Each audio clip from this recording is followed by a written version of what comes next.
The car market has officially flipped. And as of today, we have some of the most up-to-date car market data. And so we're going to be going through that and we're going to be talking about what this means for you. Wholesale used vehicle prices decreased by 2.1% in November from October.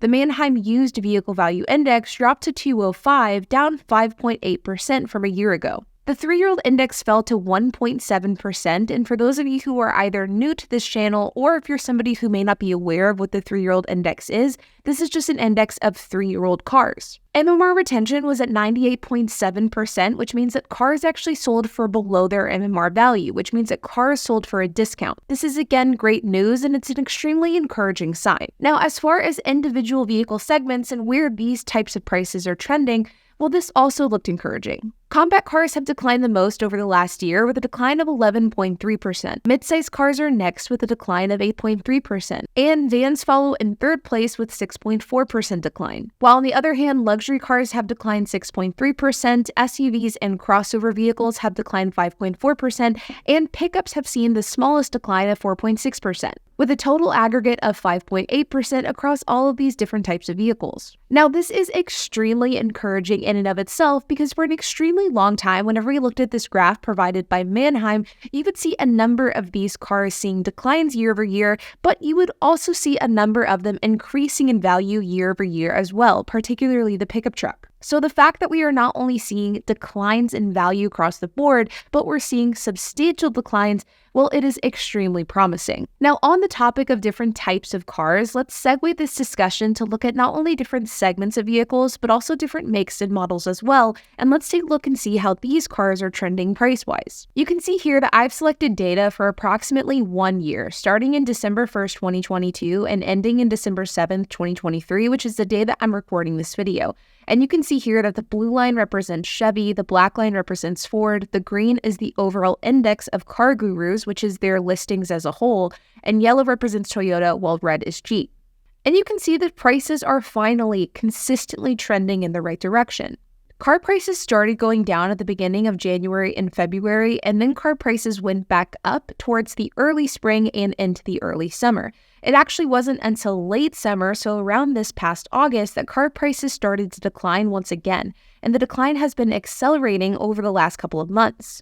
You can see the exact breakdown here, and while convertibles and coupes have gone up over the last 90 days, all other types of vehicles have decreased in value, and not only the last 90 days, but also the last 30 days and year over year as well. With vans seeing the largest year over year decline, followed by wagons and hatchbacks. Even 30-day data looks pretty promising with 1 to 2% declines pretty much across the board with the exception of the convertible. If we scroll down to different makes, you can see some more encouraging data. And for the most part, cars are declining in value in not only the last 30, but also the 90 and year-over-year data as well. There are some exceptions to the rule, but for the most part, those exceptions involve the high-end luxury segment. In fact, not even for the most part. It's almost exclusively limited to that segment, with the only cars that have actually appreciated over the last 30 days being Rolls-Royce, Porsche, Ferrari, Bentley, and Aston Martin. So unless you're somebody who's looking for one of those specific cars, then you are in luck because chances are you can probably get a discount on the car that you're wanting to buy. You can see some of the largest declines that we're seeing are from brands like Tesla, which have declined by 2.44%. Saturn, which is actually a brand that has for the most part this year been appreciating in price, we're seeing a quite large decline of 4.13%. Chrysler has also declined by 2.5% above average. And there are also a number of different makes and models that have declined anywhere between 1 and 2%. As you can see here with brands like Land Rover, Lincoln, Hyundai, Hummer, Honda, and more. Now, like I've said on this channel many times, we can look at index prices and data all we want, but at the end of the day, what really matters in the context of the car market is if cars are actually selling and at what price point they're selling for. And so one of the best ways to gauge the health of the car market as a whole is to see how long cars are sitting on the dealership lots. Are these high-priced, premium-priced cars actually selling for?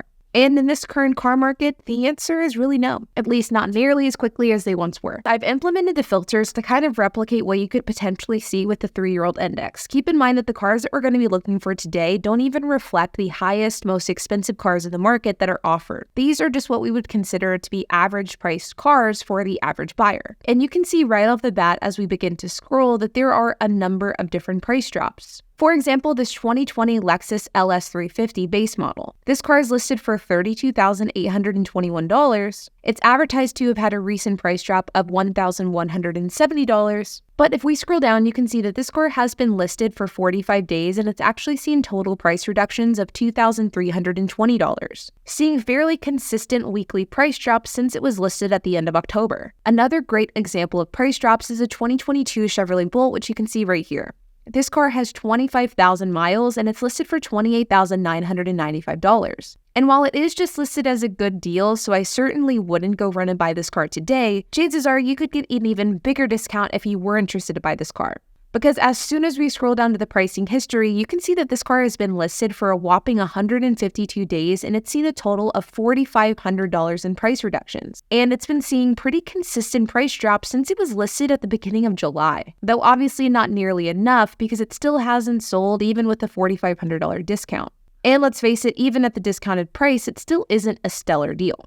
A really excellent example of the cooling car market is this 2023 Toyota BZ4X XLE. This is a relatively new car for Toyota. In fact, this specific car is basically brand new. It has 4,800 miles.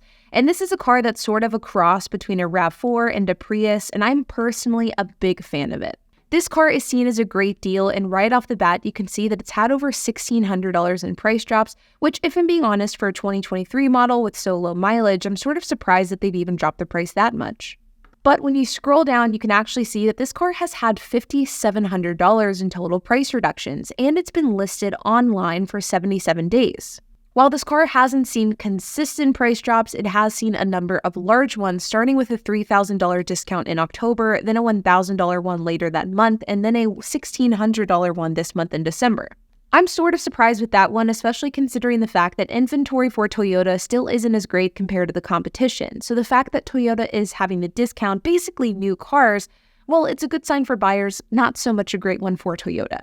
Now, if economical crossovers aren't your style, you can also get some steep discounts on some luxury brands like BMW. For example, this 2022 BMW 330i. This car has 35,000 miles, it's advertised for a price of $27,448, and it shows that it's had a recent $200 price drop. But if you scroll down, you can see that this car has been listed for 90 days and it's actually seen over $5,100 in price reductions, seeing a combination of price increases and price decreases pretty much since it's been listed back in September. And last but not least, one of the cars that I particularly like to look at because of the fact that they've depreciated so severely over the last year is Teslas. And you can find some pretty good Teslas for an extremely cheap price. In fact, around this time last year, finding a good Tesla for below 30 grand was fairly rare. And today you can find a number of them for that $25,000 price point. Pretty incredible whenever you really begin to think about it. In fact, something like this 2020 long range, which is listed for $27,395, is a really great deal on a Tesla in this market. And you can see here that this car has seen $5,100 in price reductions in the short 9 days that it's been listed online for sale. I'm not gonna lie, for a $27,000 price point for a Tesla long range, I am myself tempted to buy one.